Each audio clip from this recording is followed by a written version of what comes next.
Welcome to the Lesbian Review Podcast. I'm Sheena and I'm joined today by the fantastic Lise MacTague, author extraordinaire. And I don't just say that because I think she's awesome. I say that because I think her novels are awesome. And so today I'm giving her an opportunity to share 3 novels that she enjoyed, plus talk about her writing. Lise, thanks so much for joining me today. Oh, thank you for having me. It's always a good time to come and chat with you. Well, that's because we talk about your favorite subject, which is books. And me. My 2 favorite subjects.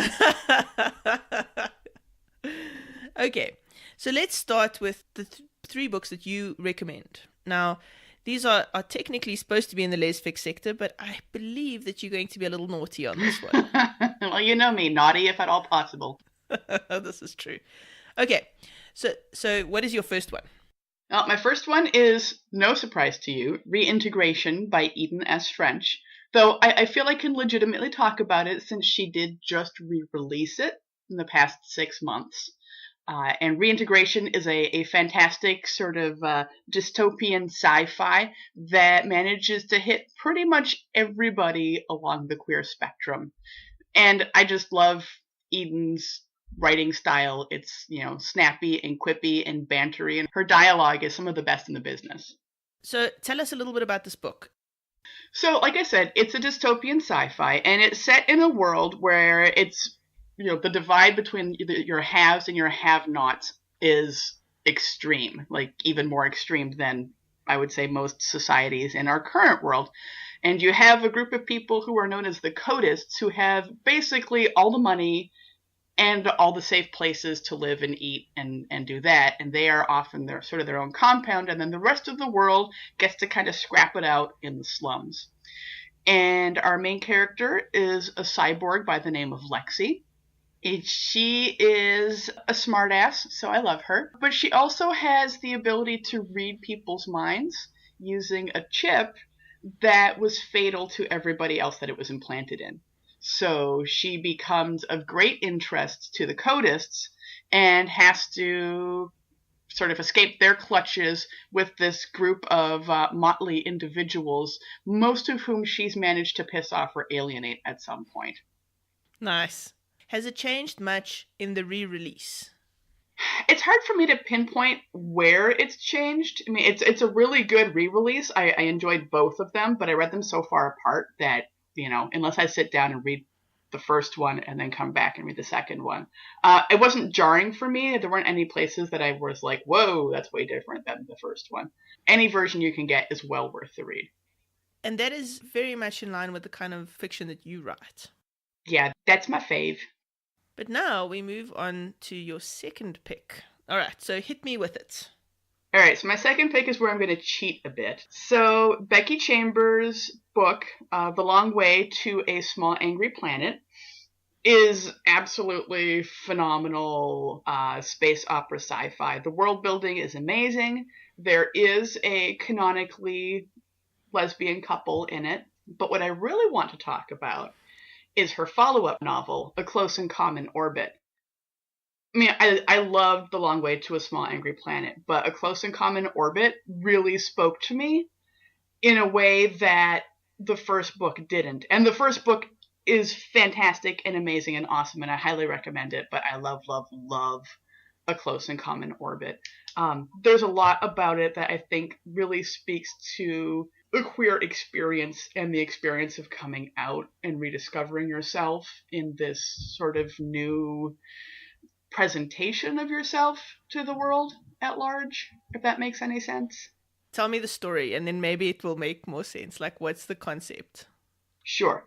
So in Long Way, and I'm going to, her chapters are, her titles are insanely long, so I'm going to shorten them. But in Long Way, we meet an AI, she's a ship AI, and in A Close and Common Orbit, she's no longer a ship AI. She's been illegally transferred into a humanoid body. So she's an android, but she's sort of indistinguishable from the rest of the living population. I'm not going to say human population because these books have aliens up the wazoo, but oh my god, they are so well done. It's not like your Star Trek aliens, which are like various flavors of looks like human.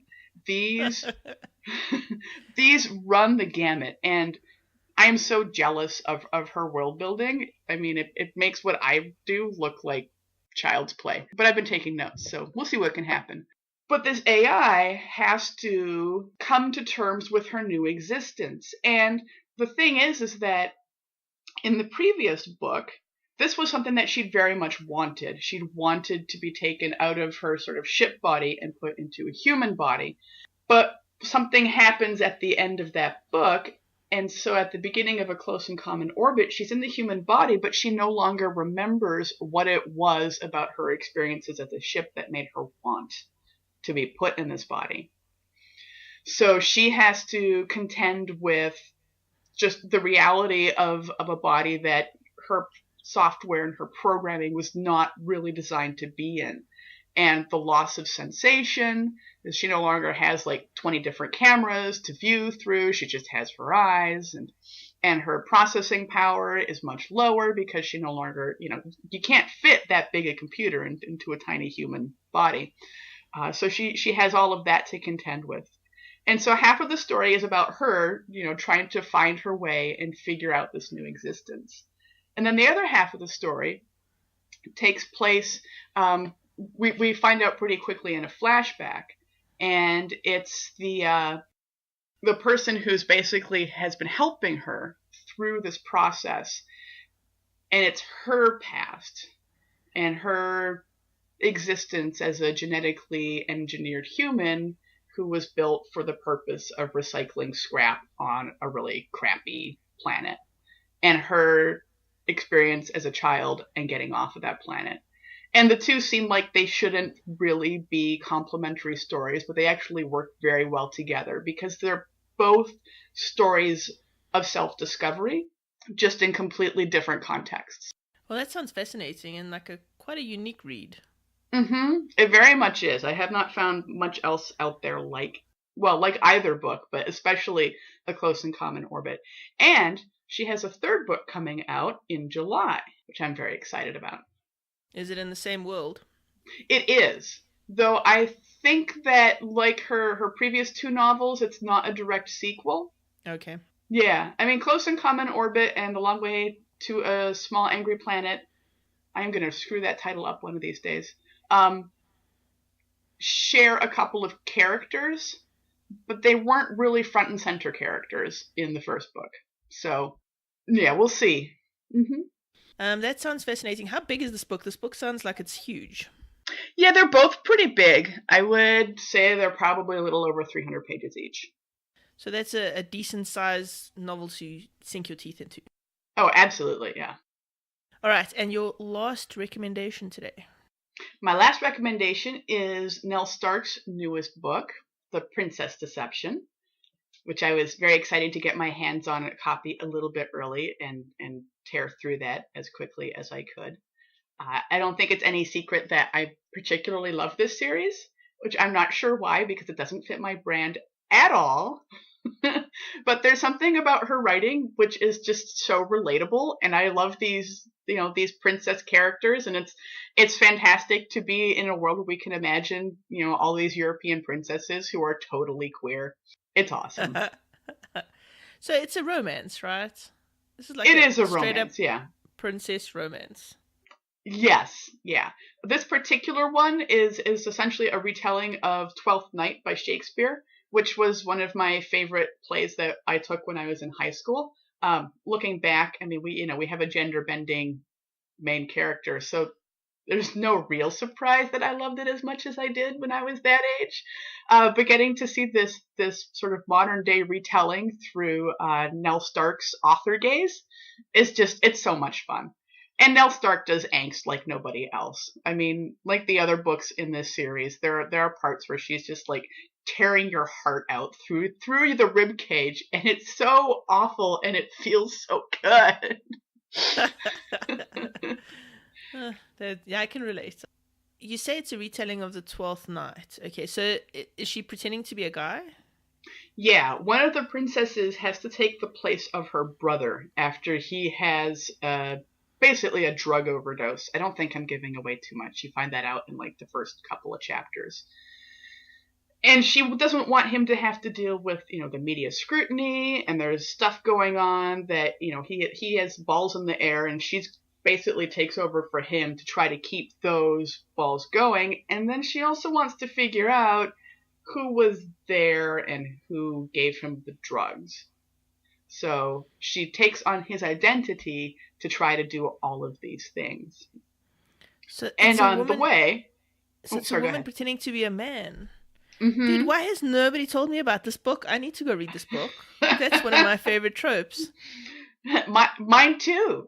But the other character is a sports reporter who is, she had been a pro level soccer player, and then had an injury that cut her career short.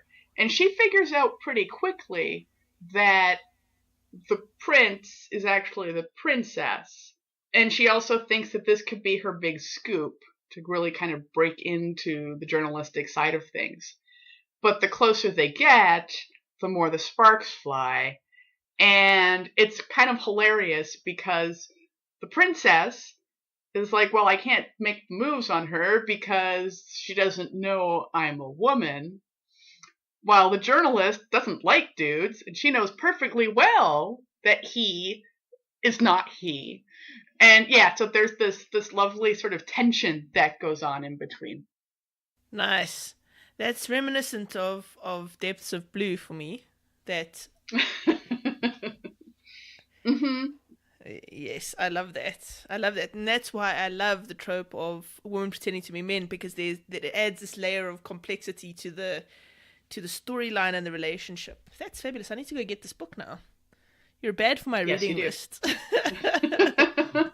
I'm not sorry. All right, so let's talk about your writing. So I'm very excited that your next book is coming out very soon. Tell us about that. It is. It actually got moved up a month, which was fantastic. It was supposed to be out July 15th, and now it's out June 15th. It is called Demon in the Machine, and it is a steampunk historical fantasy romance with paranormal overtones and a bit of a mystery. I think I hit the high points. Wow. Okay, so let's break it down a little more, shall we? Yeah, it's a very genre-bending book. It's sort of the first one that I've written that hits so many different genres, which was fun to do, but also a little nervous-making. Mm.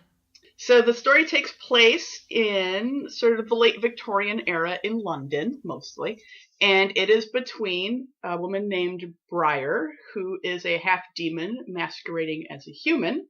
She's an archivist, and she works for an earl who collects magical tomes, basically.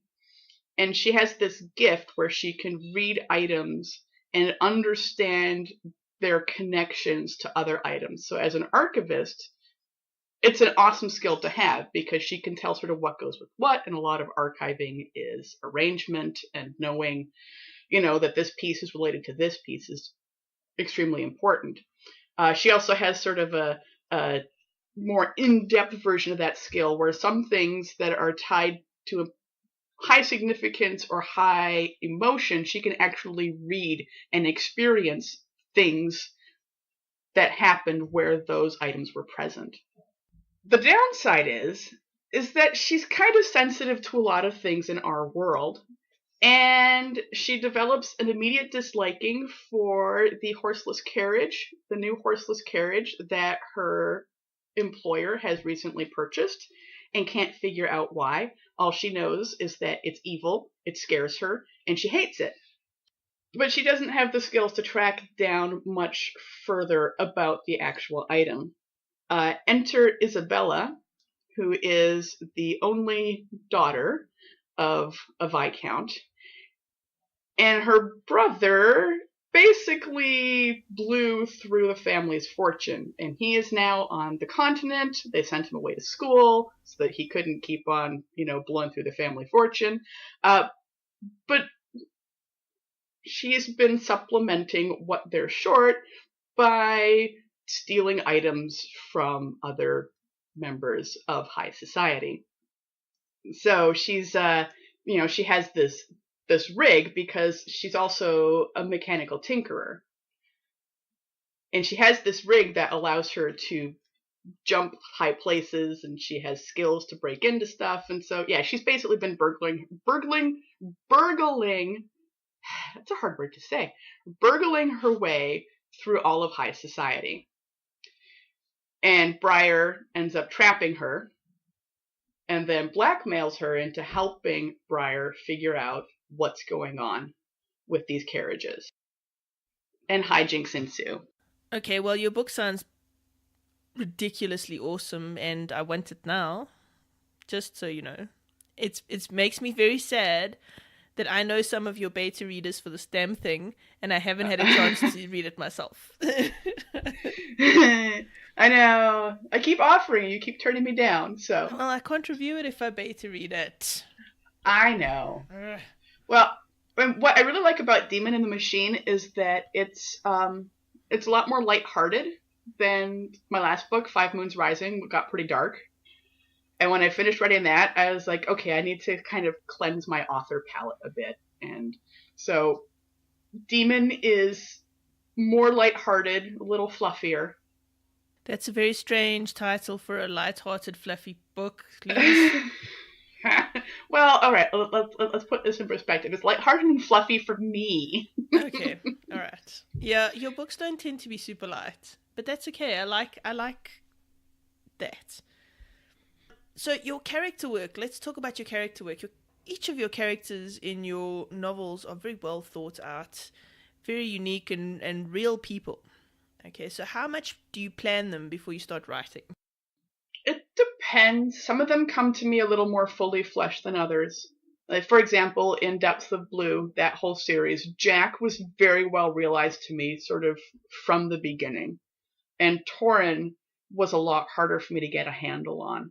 And actually, I had to write Torin out a few times in order to really sort of figure out what her voice was and what her point of view was.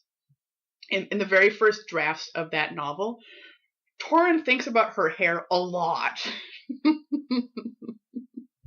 And I managed to, get a lot of that taken out, but that was part of my process for really trying to figure out what that character was all about. And what I discovered is that she's not all about her hair, which is why all of those had to come out. But the process of writing Torin was fairly difficult, but it also taught me that if I didn't want to have to rewrite the draft over and over and over again to get one character right, that I should do a little more work on nailing down parts of their personality before I got into the writing. So I didn't have that problem nearly as much in 5 Moons Rising and in Demon in the Machine. Mostly because I learned from writing those first 3 books that I needed a better handle on the characters' sort of internal motivations, what they would and wouldn't do, what they could compromise on, and things in varying levels in between. And, I read a number of articles on character development to help me, mostly to help me figure out what the heck was going on with Torin and why she was such a pain in the ass for me to write. And part of that is because, Torin is a femme character and I'm not. It was just harder for me to figure out that point of view. Mm. Well, now, what's kind of fun about Demon in the Machine is that there's a character in there who I think is probably the closest analog for me in a character. And I'm not going to tell you which one it is. Why? Are you teasing me? Because it's fun. But writing her was pretty easy. But there are things that I had to do because she wasn't actually me. And she doesn't make all the same decisions that I do. So even there where, I was like, okay, she reacts a lot like I do to a lot of situations, there were also things where I had to be like, would she really do that? You've got butch rep in all of your novels. Yes. And that's important to you. Very important to me. Yes. Okay. You've probably heard a couple of my rants on the subject. Oh, 1 or 2. So if somebody's looking for good butch representation, pick up any of Lise's novels. She's got 2 butch characters in 5 Moons Rising. She's got Jack in The Depths of Blue and the rest of that series. And now in this one, you won't tell me. No, well, I'll tell you. just because it actually has no bearing on which character is more like me. So in Demon and the Machine, Isabella is the butch character of the two. Briar is very, prim and proper and definitely ascribes to the fashion of the day, where Isabella wears it when she has to and kind of eschews it when she does not. I like that your butch character's name is Isabella.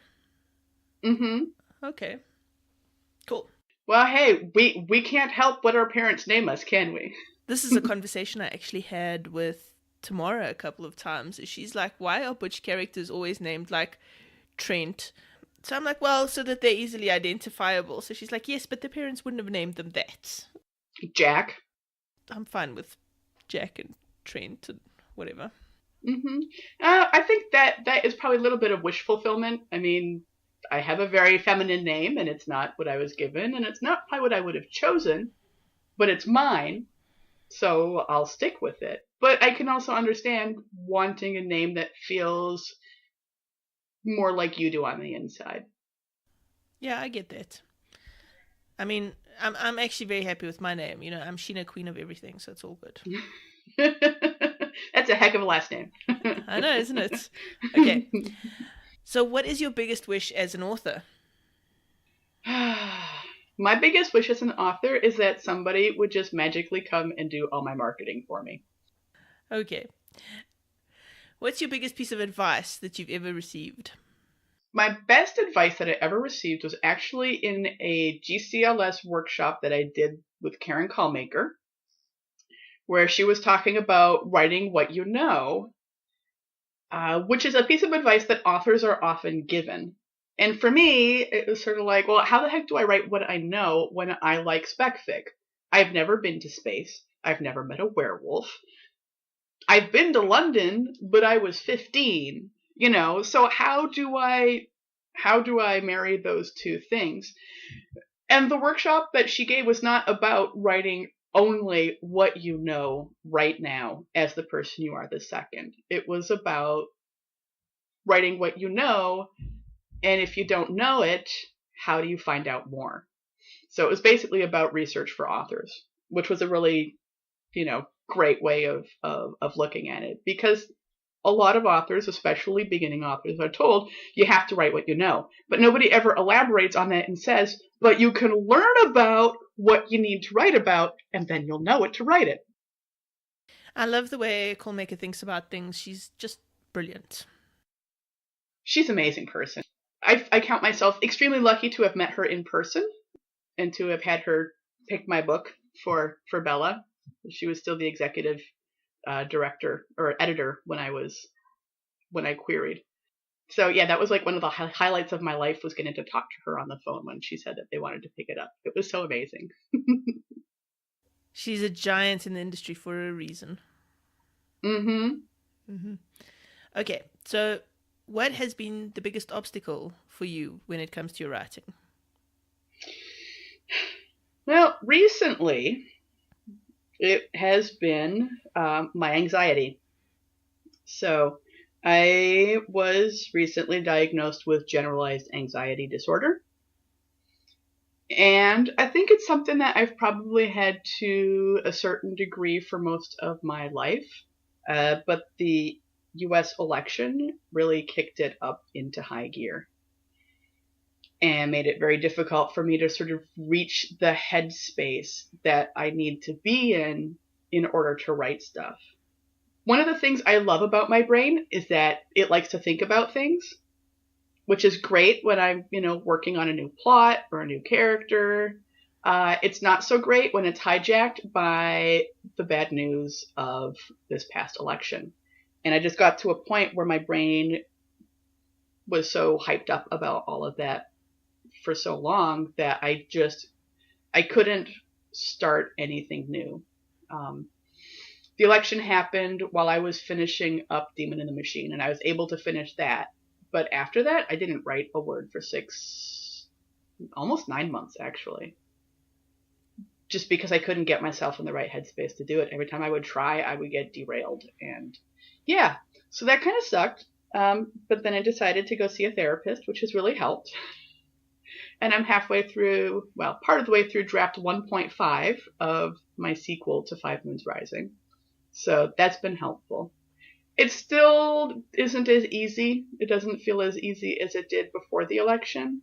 There are days where I just can't turn off the what ifs about real life and focus on the what ifs about my fiction. But it's better. And I feel like I can actually move forward. So, yeah. Well, high five on the 6 Moons Rising, or whatever it's going to be called. It has a real title now. Yes, and Hunter's Descent. Ooh, I like that. Okay, you need to finish it already. I'm working on it. So I got 3/4 of the way through draft 1 and realized that I made a wrong turn about halfway through the novel. So I started over, which is why I call it draft 1.5. And I see. Yeah, I'm having to basically pull it apart to put it back together and fix what I screwed up in that first draft, which is something I haven't had to do before. So I'll let you know how it goes. Same main characters? Yes. I look forward to it. Who has been an inspiration for you with your writing? Most recently, Megan O'Brien. Going back to the issues I was having with writer's block, she went through that a couple of years ago, and I was able to, chat with her originally in relation to our podcast, Let's Geek Out. I interviewed her on gaming, but we chatted for a bit, and she was talking about some of the issues she'd had with writer's block and, how she was able to overcome them, but that she didn't write anything for, I think she said almost like 14 months. And then, got the bug back and she's released 2 books since then and a novella. Anyway, so yeah, it was really nice to hear that you can have these dry spells and it's not going to be forever.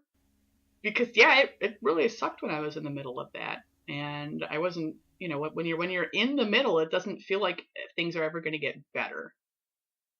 And it was really great to be able to talk to someone who had gone through it, and she also has some similar anxiety issues to the ones I have, and to know how she deals with that and is able to still keep on being a kick-ass writer.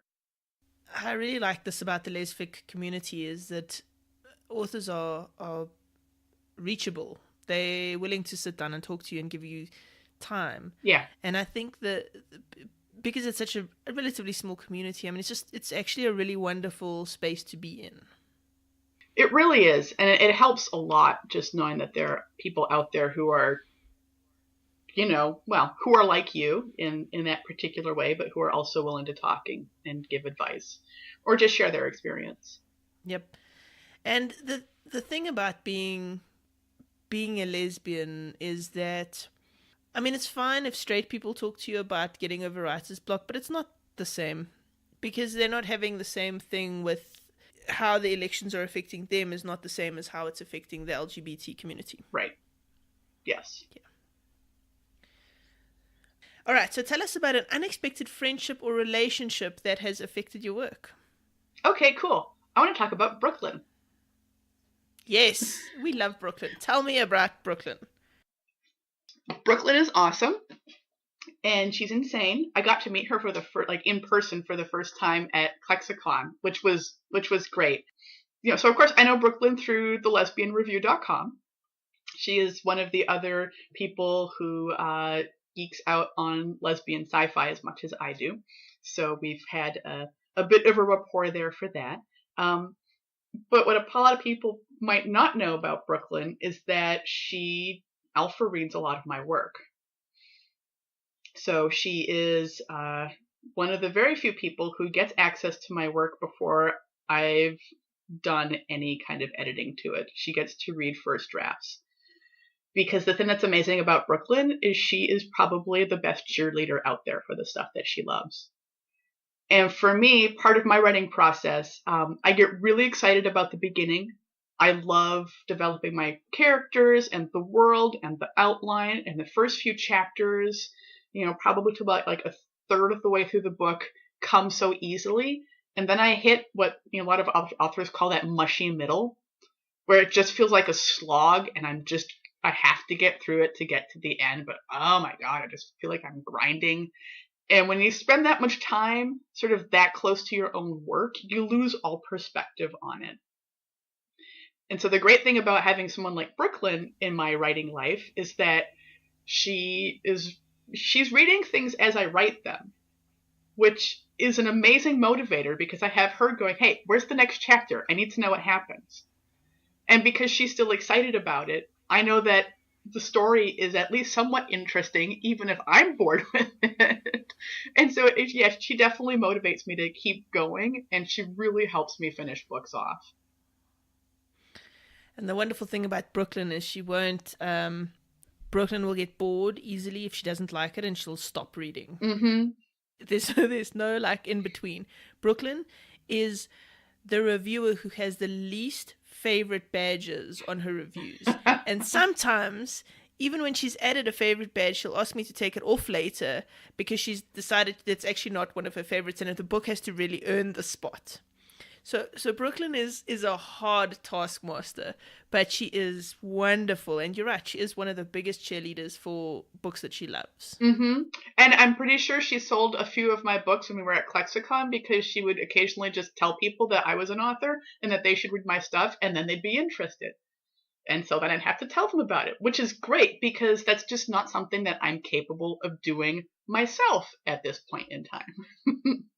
Maybe you should speak to her about doing your book marketing for you. I don't think I could afford her. Probably not. Okay, so where can people find you online? A number of places. I have my own website, which is lisemactague.com. You can find me on Facebook under my name, Lise MacTague. I am also on Twitter at Lise MacTague. Oh, and did you know that I have a podcast?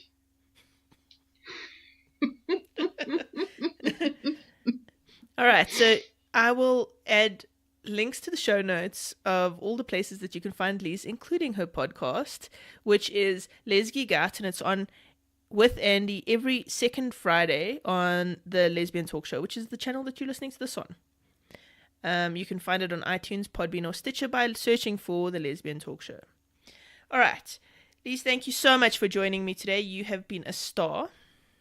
Thank you for having me. It was as much fun as I thought it would be. You've been listening to the Lesbian Review Podcast. I'm Sheena, and I've been joined today by Lise MacTague. Don't forget to subscribe to this podcast. You can rate us on Apple Podcasts, Podbean, or Stitcher. Don't forget to leave comments because we love it. I send screenshots to the group and we all give each other high fives. That's provided they're good comments. Leave us good comments. Don't leave us bad comments. We don't want to hear bad. If you enjoy this podcast, look out for our patron exclusive podcast where I talk to Lise about I ask her 5 questions in 5 minutes. I ask her what's her biggest fear, what's her biggest dream, and a couple of others. That's exclusive to our patrons, and you can become a patron by clicking on the link in the show notes. That's all for this week. Bye. Goodbye, everybody.